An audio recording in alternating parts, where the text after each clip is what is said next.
Nope, there's only one because there's only one left. You killed the rest of them. Lipinski throws his knife in. Not a grenade.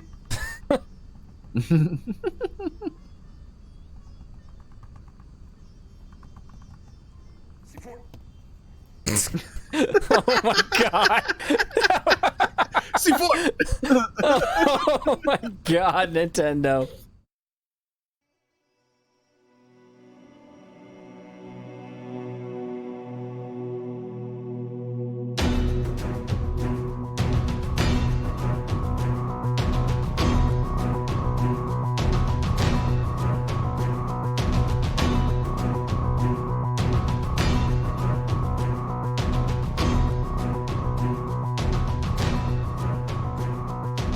It's your man, Pooh Nanners, your Texas caster and hype master. Sorry, headphone users, but joined by Trip here, right, Trip? Yeah, don't and need Sleepy those. needs to write me a rhyme for my intro still. I'm just Trip. Oh, Trip, what are we going to do today when it all comes down to this? You know what? Let's go full Mal styles while we figure out what we're going to talk about next. We've got ourselves a lot of matches to go over today, so this is going to be fun. We had ourselves some clever writing from one of the captains that we're gonna gloss over that one, but we'll make you a special recording later. Starting with Ember versus Blaze. It's a battle of brothers. You know, the guys from the Inferno Brotherhood.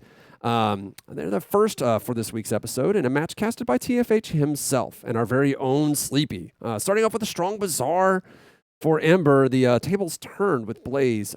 Turning the tables turning The tables. tables are all over the place, very- man. Just Very disc Flip. jockey style. Table That's flip. right. They're flipping the tables, the turntables. And it ended up going from 3-1 all the way up to 3-4. Like they just turned it around and saved the day. On Suburbia, it was a nice back and forth between the two teams, coming down often to a 1v2 or a 2v1, depending on which team you're on. The teams played incredibly aggressive with Volk and Marsoc running in circles around each other sometimes, but it did go to Blaze in the end with a great cap on burning building objective. With the third map, they played on Snow Peak, surprisingly. I say that. At the same time, I love me some Snow Peak. Both teams were struggling on it due to the change of pace, and the first round game went down to a 1v1, with Ember taking a super strong hold of the objective the rest of the map. And it went back and forth until Blaze finally squeaked Snow Peak to a win with a show of force, only having one Blaze member die in the final round. Let's take a look at this one clip we've got. Yep, here we go. So in this clip, Blaze moving in for a nice smoke-covered cap as Ember, well, their defense just kind of falters here. Here we see Zero moving in, taking down Milkman in a trade, and then the rest of Blaze just start pushing in. No one takes down J-Lo. Verd's now trying for the cap as well, trying to get up in that smoke. He's got Tablet out. He is capping. Zero's making callouts, and Blaze take the point and with 5-2 victory. Man, well done. You know, Blaze wins that series 13-8. It's always fun to watch the Inferno Brotherhood go after it, but you know, and not too much of a shock watching Blaze come out on top. But we're very close matches, as we said. You know, going 3-4, then 2-5, and then 3-4 again. So real tight. And these guys, I mean, that's how they got good, right? Was scrimming against each other. That's why they formed that brotherhood. Maybe SMC needs to look into building themselves a little bit of a brotherhood. Some rebranding, maybe.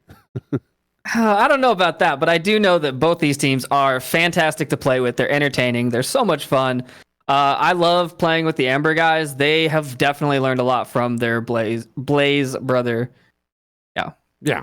Well, moving on to just a brief note. Riot versus Legionnaires played each other, and TFH apparently was trying to mess with us with a crazy recap about playing Civilization. And as it is written here, we're going to take the high road and wish him good luck reaching silver tier. His words, not ours. Interestingly enough, though, TFH, if you do want me to read that, like that your Civilization recap, I will record you that video and give it to you, and you can do with it what you will. However, Legionnaires did win that series 11-5. Moving on to Pacifist versus Boss Fight. They started Pasta Fist, the Pasta Fist. Delicious noodly appendages coming at you with extra compassion, flavor. There you go, extra flavor. Flavor Town. Salty. Take you to Flavor Town. There you go. That's what we needed to do. All right. Starting off on Quarantine with a simple round trading between the two. Trying to get my headset situated here. They ground each other down until map point, where the Positivists were pulling a great defense, and Boss Fight seriously fell asleep as they were down just 4 to 5 seconds in the final round, where it was make or break it. I'm just not too uncommon for those teams though. They like that down to the wire. I feel like those guys, the movies that we grew up with, like in the 80s and 90s, where everything came down to the last second, I feel like those are more popular with the European crowd. That's why they like to do that. Just like the intense, obviously intensity, or the intense emotions that happen and stress that builds as you come down to the wire. Like that's exciting. Just like, when you're going 4v1 to a map and you're still trying to win, like, those moments that sort of like, but like when you win, it's exciting. All right. The second map of Cargo showed some very aggressive moves and some unorthodox moves from Boss Fight and some brilliant plays from Pacifists. Molotovs to block early rush pathways is not something we've seen much of in the league, surprisingly, and you'd think you'd see that from Inferno Brotherhood, but not so much.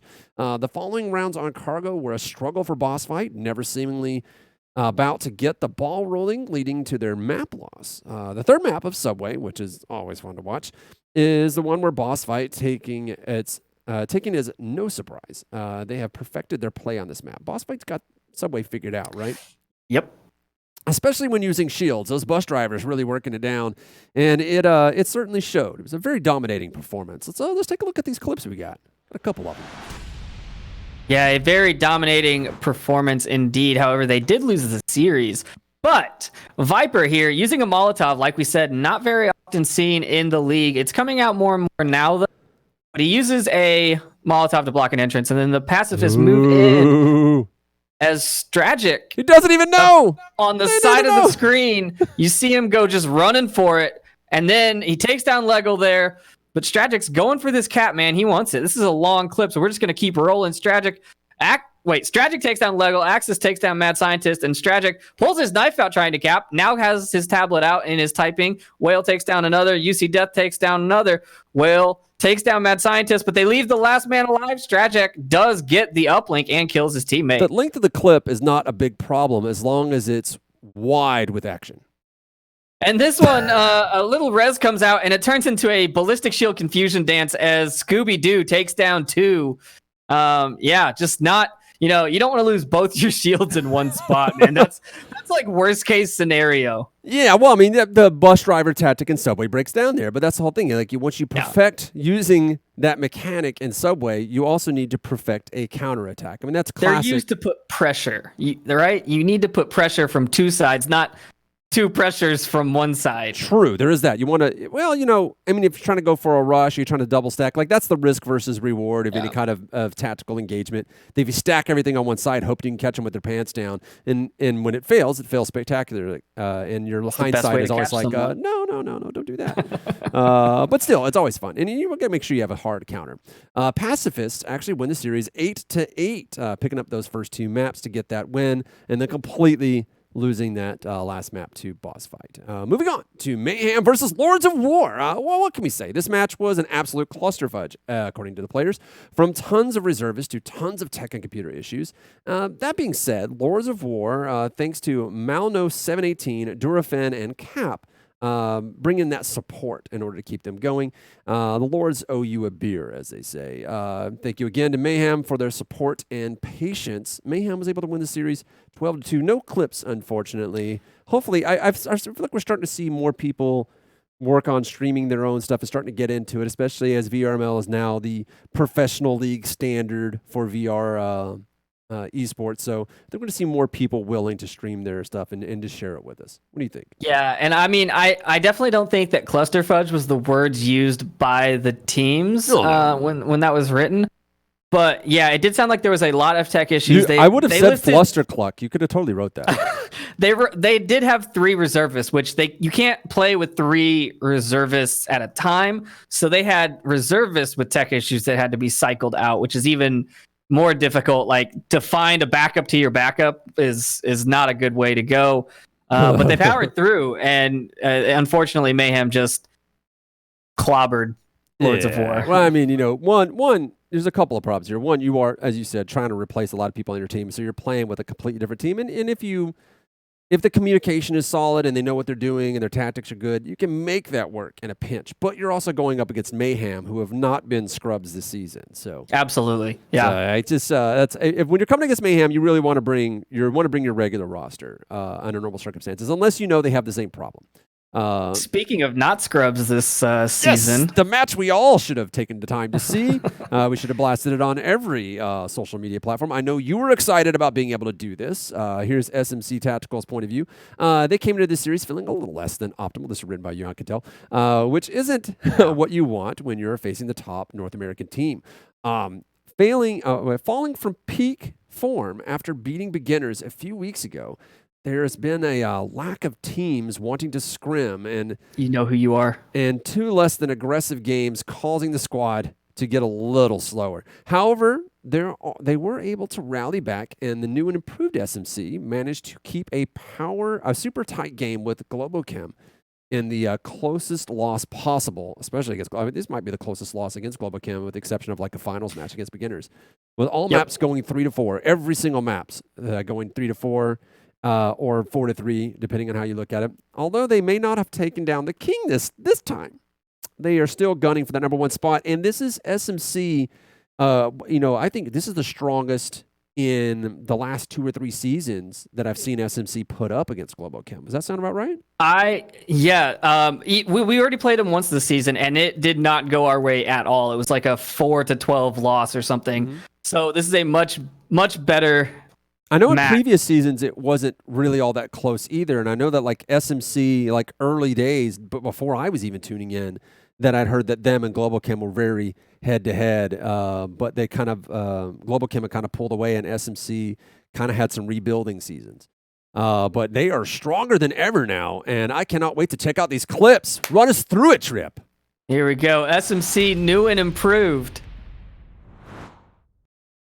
On map number 1, Tanker, the last 2 members of Globochem are going to push hard as SMC goes from 4 up to 2 up very, very quickly here.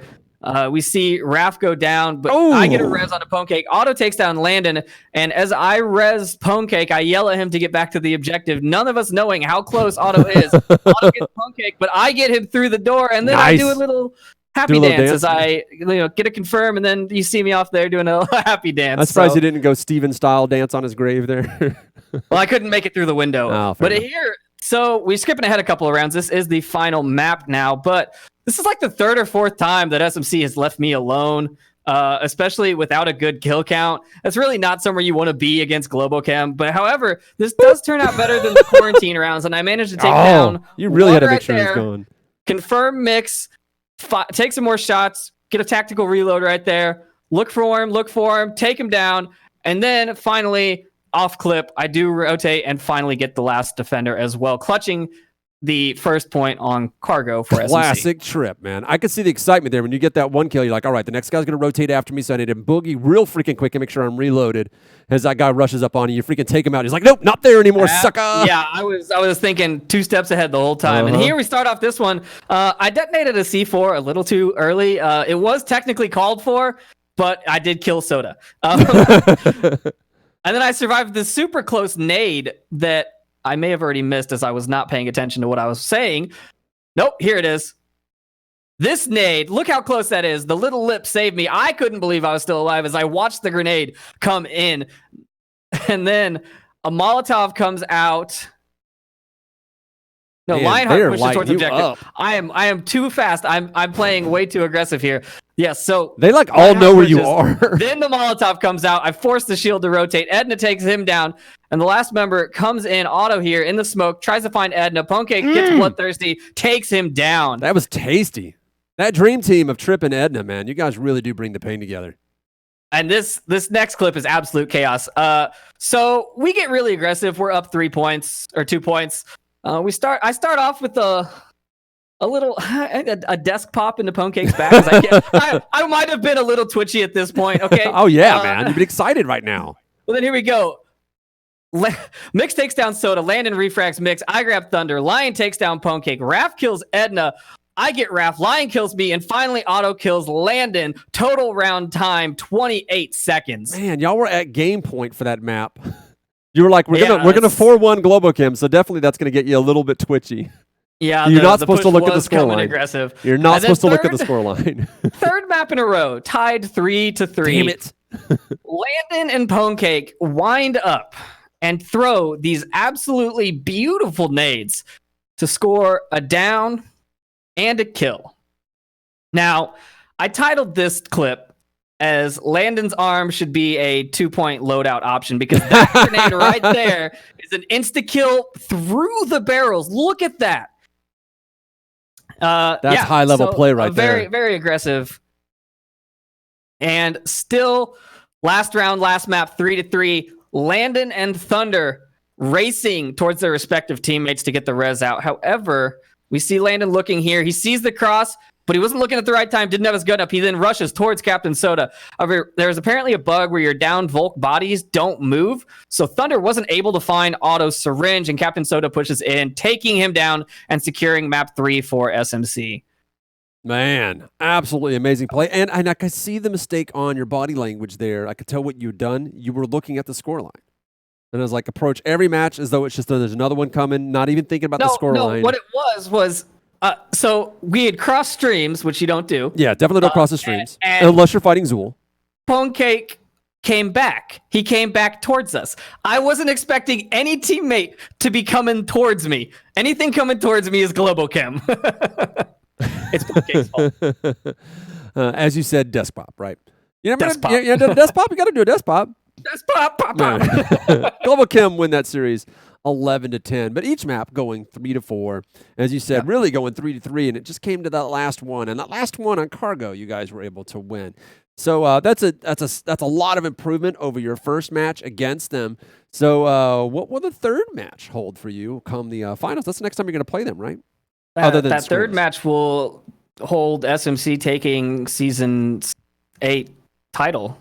Hopefully. Yes. Well, we got to reprint you SMC tactical jerseys that say World Champion SMC Tactical. You got to like actually introduce your team that way every time. The World Championship SMC Tactical. We're getting way ahead of ourselves. Moving on to Fury versus It's a US thing, right? World Championship, right? Yes. Well, there's that one comedian. God, I can't think of his name right now. Furlander. I don't know, but he's the world champion and says it all over stuff. Anyway, so the Fury versus the 5 Horsemen galloping into Cargo for the first map. It's the 5 Horsemen bringing those close quarters of Cargo, where things tend to lean towards round trading. And that is exactly what we saw here until the Horsemen just squeaked it out thanks to some very good refrags from trade-in to save it. Quarantine approached things a little bit slower, unnaturally slow, in fact, considering their previous map. There were some interesting moves from the 5 Horsemen, like putting 4 to 5 team members on the roof as a staging post to push the objective. It worked well enough to give them the map and thus the match, though. So I guess more people will start using that as a staging point. I don't know. Maybe that's just where people are going to throw their grenades first. Bazaar was much more aggressive, with Fury getting wiped out in the first round in 1 minute 14 seconds. The Horsemen are just as aggressive, pulling the exact same move, but with more twists and turns rather than a straight to objective path, leading them to taking the round with a happy celebration. Fury does not let back through, and they just keep rolling and eventually get a cap to tie up 3-3 and leading into the Western shootout for a 1v1 until they finally get the map. Let's take a look at these clips. We've got a bunch of them. You know, if someone actually did a 1v1 Western style shootout for the map point, I would be super stoked. Absolutely. Yeah. I'm pretty sure you've practiced quick draw, right? That's a competition. Yes. Yeah. All right, here we go into the clips now. Our first clip of this match, we see Trayden get a real, it says real nice. I like real nice things, but a real nice double with the refrag to win the first map. Crimson takes down Boxways and Trayden comes out of nowhere. RKO out of nowhere. Crimson and Mobstar go down and Trayden secures it and does his little happy dance. That'd actually be a nice celebration if you could actually see the guy fly through the air at the end and do an RKO, like after you kill the last guy. Oh, apparently this one does need audio. So we'll have to play that one again because I think that's a pretty good one. But we'll go to the next clip. Well, no. Go back to it. All right, clip number 5. Here we go. Give me some audio. I got the audio.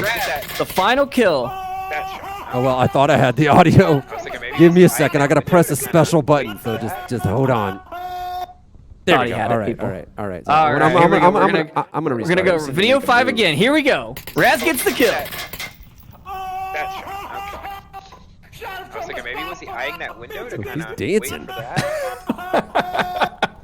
You know, when people are having fun like that, it's always great. It makes for an entertaining stream for sure.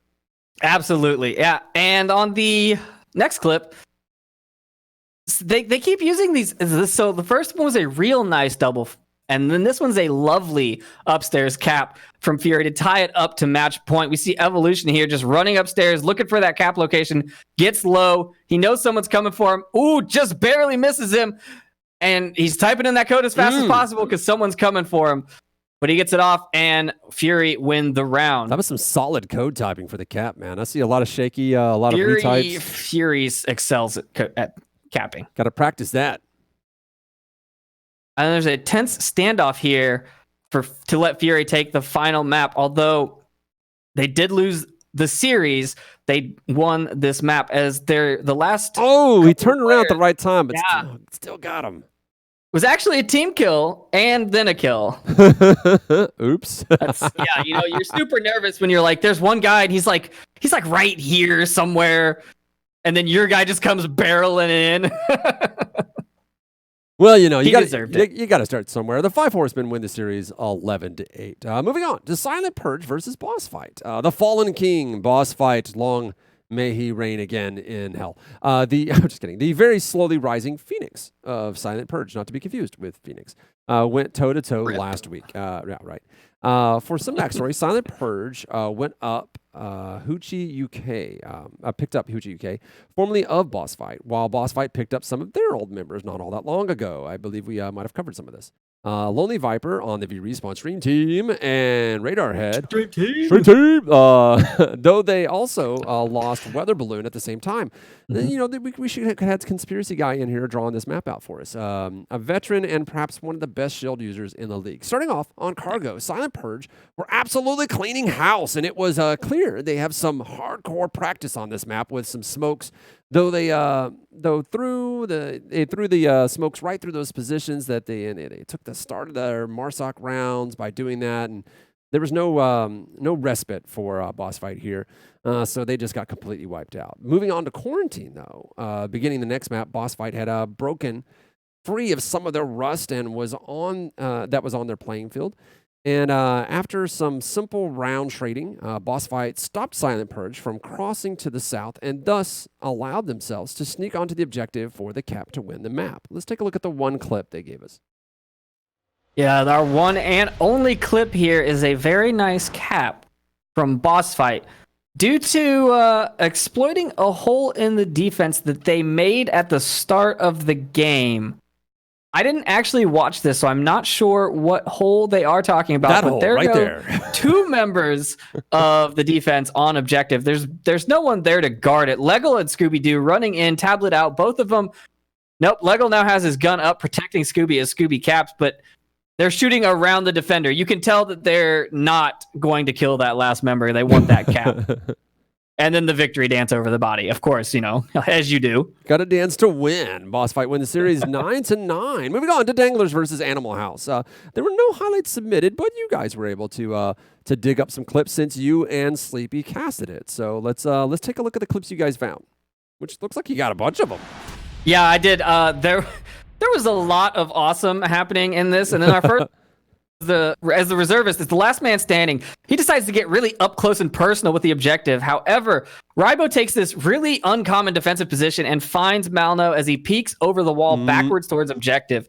Boom, headshot, done. And then we have Danglers are throwing a party apparently. Like you know, they're all just grouping up. I don't know what the tactics are here, but as they move in, the tactics are win. I think they just do the whole ball of death thing, you know, when you've got those like Dota lane things. But anyways, they move in. Plinus finds Green Theft Auto off screen in the north. And then he finds Willow, but Nintendo, unable to tell friend from foe at that range, stops Plenus in his tracks with a TK. Stumpy then pulls out his tablet and pushes, but Malno is waiting and takes him down, but he can't take down all the danglers, and he Ball goes of down death, himself. Baby. It is just a ball of death. Divide and conquer. And, if a C4 can be nade of the week, this is it. Stumpy, he's just creeping up on two offenders here. Offenders? Attackers? I don't know. They're offensive. Oh, my God. We thought it was a flash, but then this explosion goes off and it's a C4. He gets one and the confirmation, but then he tries to get another with a nade. However, it's a little short. The shadows deconstructing on the building. Oh, yeah. The C4 has a little bit of an issue, but here we go with the nade. This nade was short. However, apparently it was close enough to cause Willow to drop right there. And then whatever it takes. In this one, Plenus tries his best to be a tier 1 operator and take down the enemy without firing a shot.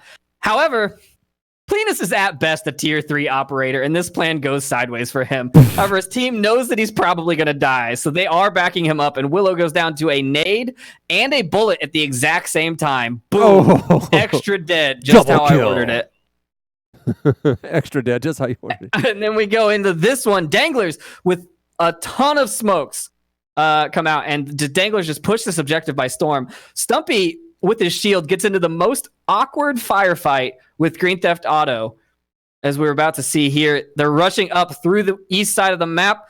They're like feet away from each other, and we see this firefight trying to find him. He finally does find him over the box, but man, like, that's super awkward. This round has so much smoke that it must come with a Surgeon General's warning. And then we have Green Theft. He tries the moving smoke approach, which sometimes works, but this time it doesn't really work out well. Plenus calls out a smoke snake, as he called it. Nice. Stumpy decides to get up close and personal, but because smokes work both ways, apparently Green Theft was able to see or hear him and takes him down. But then, because of the way he dropped his smokes, he was unable to cover himself, and Plenus gets the refrag. And then immediately after the res and the smoke, Stumpy apparently doesn't think his team did enough on that round, so he tries to sacrifice them to the Onward gods. He downs Rybo and then downs Plenus. He then loots their bodies and takes 2 C4 clackers from the bodies to summon the Dark Lord. Yeah, like What is he going to do with those? Does he even need those? He doesn't. This clip here is the epitome of an Animal House versus Danglers matchup. This is why I casted this match. And then Nintendo decides, hey, I should come back to objective because there's 2 downs on it and maybe something's happening. But as soon as he sees Stumpy standing over the bodies, he knows, and Nintendo revives Plenus. Stumpy tries to shoot him, and Nintendo downs him. And then Plenus follows in the way of the Warlord and knifes Rybo before getting killed by the actual enemy as Lipinski finally comes up on the sacrificial party. And it's just, but why? So Sleepy was casting with me, and he told me it's because Stumpy got bored. Yeah. Son of a bitch. You know what I liked is that somebody had come up with a name for that tactic of carrying around your smoke grenade while you're crawling around the ground. Smoke snake, right? But I can't help but think that right now, while we have no time, we can ad lib and try to ballpark and come up with 3 different names for smoke snake. Do you have other ones? Do you have any that you could think of? Oh man, I don't know. Smoke sneak. I forget the smoke exact term sausage. A sausage that is was snake used, shaped, right? Smoked sausage is pretty good. The smoke snake works better if you're going to use the roll in same... smoke. No, I got it. Right and dirty. Color. They're right and dirty. There you go. Oh my gosh. Okay. Right and dirty. That's I'm going to use that call out next time. I've already made Beefy start yelling "Taste the rainbow" as he throws grenades. So we're going to keep introducing. I gave him a list. I said, "Here's the list of things you can say instead of nade out." It was "Taste the rainbow." If you can dodge a wrench, you can dodge this. A couple of other things, and so you got to add some fun into it, right? Special delivery is one of them. Yep. Airmail, Uber Eats, You know what? You know what? He's got to pull the pin and go Amazon Prime. All right, moving on. Danglers win the series 13-4. Moving on to Mr. Nice Guys playing a match against the Coletos. Coletos said that they faced off against this as a new team to introduce them to league play. As a team, they performed quite well, flanking and channeling some of their best strats and classic Coletos plays to show off some of their skills and demonstrate their power as a cohesive and aggressive unit. They had fun, as they always do, and look forward to seeing Mr. Nice Guys grow and prosper in the league. Let's take a look at these clips they picked out for us. Yeah, we always love seeing new teams join the league, so we definitely look forward. Oh, I lost you there for a second, so I'll go ahead and fill while we wait for his audio to come back. There you go, You you're lost back. me. I'm back. All right, so in this video, you can't really see a whole lot, but apparently Pink can, as she finds one defender there on the backside of the Kiat objective, and then, as Pink does, Noman, you need to watch yourself when you sleep. This girl and her knife are dangerous. She just decides to run for the objective. I can only imagine the smile she has on her face while she does this. Oh, absolutely. She has this hysterical laugh that when she kills people, she says, "Be my friend," and then stabs them. Oh, no. So he gets the last kill with the knife. Yeah, that's Pink for you. And then on this one, another first-person shot from Pink's view. She takes down one, does some pre-fire, misses, takes down another, and calls for the cap to come out as she keeps taking down enemies. Now she's just firing to distract, as Matt is currently capping. And there's the victory. Uplink was sent. The Coletos take another set of points. I don't remember the final score, but Poonanders has it. That's right. It was 0-12. Like I said, they were introducing Mr. Nice Guys to the league. And since the Coletos, the last season, they had to eat a lot of crap because it was their first season.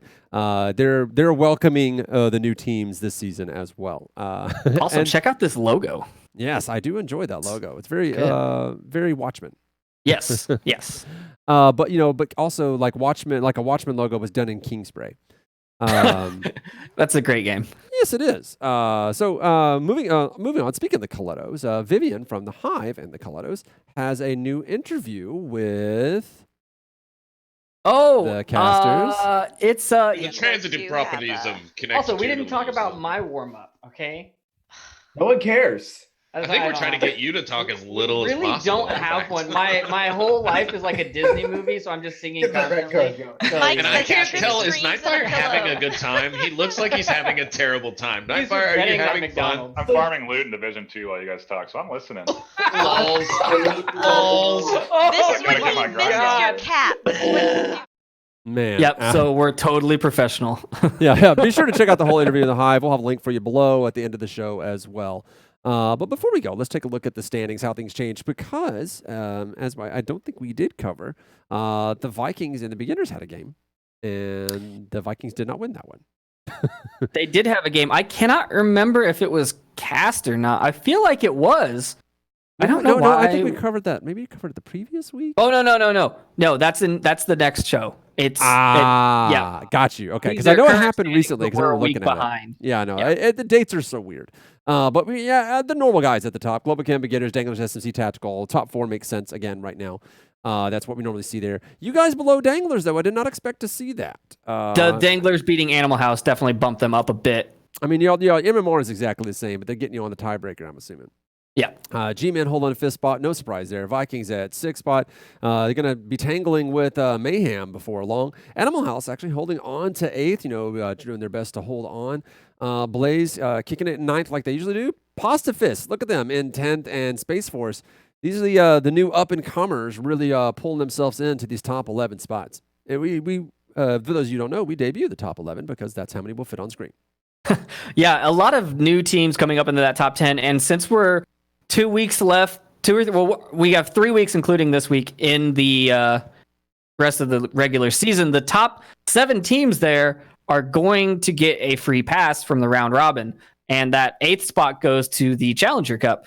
So, the standings right now are actually very important where you sit between Animal House and Mayhem. They're going to probably duke it out a couple more times. I would say that there's going to be at least one more challenge between those two teams if they don't get the matchup, Mm-hmm. So, it's, yeah.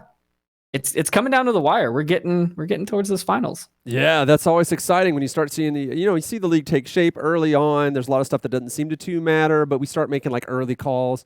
At some point, we're going to have to establish a fantasy league for this stuff, especially with like with some random players, people that you don't really expect to, and then they'll have these rounds where they get like 25 straight kills and a couple revives. It's like, man, on a fantasy team, that's worth a lot of points. Yep.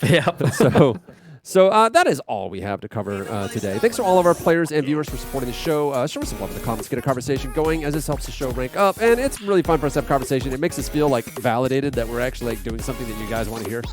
So definitely let us know. And it also helps other people who don't know about the league get into it. Yeah, and keep those clips coming, folks. Even if your match went uncasted, we used a couple of Pink stream earlier today. If you send us those clips, we will definitely make sure to get them in. We're always looking for great highlights. Yeah, we are. So again, I am Poonanners, joined by Trip of SMC Tactical fame. Yes, sir. This show was brought to you by VRespawn.com, your only source for VR esports news. Be sure to subscribe to the channel. Follow us on Twitter to stay up to date. And DM us on anything if you want to talk to us and get something in here. Slide in those DMs. Trip is always looking for somebody new to talk to. This episode was written by Buxton and Trip with the help of all of our team captains. All praise unto you, Buxton and yourself, who suffer at their keyboards so that we don't have to. Trip was also running director this time, so he's going to give us the last word. Yep. Thanks again for tuning in, everybody. And don't forget to like and subscribe for sure. We've got a lot more action. We're getting close to those finals. So keep watching, keep track, and we'll see you next week. Good night, everybody.